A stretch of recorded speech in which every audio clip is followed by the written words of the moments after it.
టాటరా classic రెటినాలకు world class treatment ఇప్పుడు మన భీరంగూడలో అమెరికన్ లేజర్ ఐ హాస్పిటల్స్.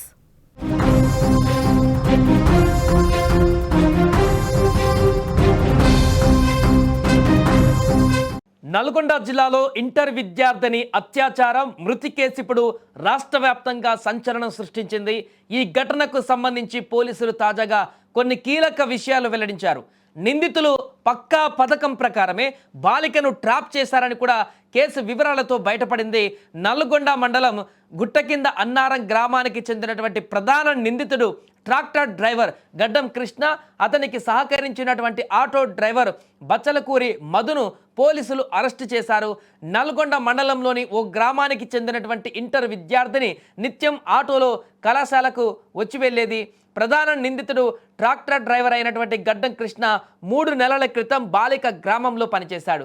ఈ సమయంలోనే బాలికతో పరిచయం పెంచుకున్నాడు. 3 నెలలుగా ఇన్స్టాగ్రామ్, వాట్సాప్లలో చాటింగ్ చేస్తూ ప్రేమిస్తున్నానని నమ్మబలికి ఆమెకు దగ్గరయ్యాడు. ఈ క్రమంలోనే కృష్ణ రోజు బాలిక ప్రయాణించేటువంటి ఆటోలోనే నల్గొండకు వచ్చేవాడు. ఇక ఈ నెల 7వ తేదీ ఉదయం బాలిక కాలేజీకి బయలుదేరింది. ఉదయం 8:30 ప్రాంతంలో బాలిక ప్రయాణిస్తున్న ఆటో నల్గొండలోని డిఈఓ ఆఫీసు చౌరస్తాకు చేరుకుంది. అప్పటికే అక్కడికి బైక్ పై వచ్చి కృష్ణ వేచి ఉన్నాడు. బాలికను ఆటోలో నుంచి దింపి తన స్నేహితుడు ఆటో డ్రైవర్ బచ్చలకూరి మధు ఆటోలో ఎక్కించాడు. ఆటో డ్రైవర్ మధు ఆమెను శంషానగర్ తాను అద్దెకు ఉంటున్నటువంటి గది వద్ద దింపాడు. ఆ తర్వాత కృష్ణ బైక్ పై ఆ గదికి వచ్చాడు. గదిలోకి వెళ్ళిన తర్వాత కృష్ణ బాలికపై అత్యాచారానికి పాల్పడ్డాడు. ఈ సమయంలో బాలిక నీరసంగా ఉండడం, ఆపై అత్యాచారం కారణంగా తీవ్ర రక్తస్రావం జరగడంతో ఘటనా స్థలిలోనే అపస్మారక స్థితిలోకి వెళ్ళిపోయింది. కొద్దిసేపటికే బాలిక మృతి చెందిందని పోలీసులు కూడా వెల్లడించారు. ఇక ఈ ఘటన జరిగిన తర్వాత కృష్ణ ఆ గదికి తాళం వేసి అక్కడి నుంచి పారిపోయాడు.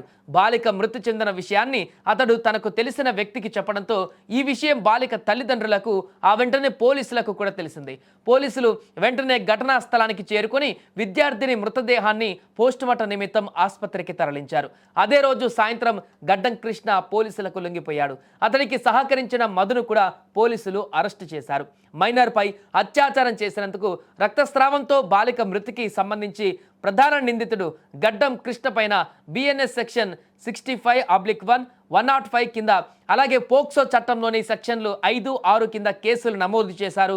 కృష్ణకు సహకరించినటువంటి ఆటో డ్రైవర్ బచ్చలకూరి మధు పైన కూడా బిఎన్ఎస్ సెక్షన్ 107 కింద కేసు నమోదు చేశారు. పోలీసులు 2 నిందితులను అరెస్టు చేసి బుధవారం నాడు కోర్టులో హాజరుపరిచినట్లుగా డీఎస్పీ శివరాం రెడ్డి వెల్లడించారు.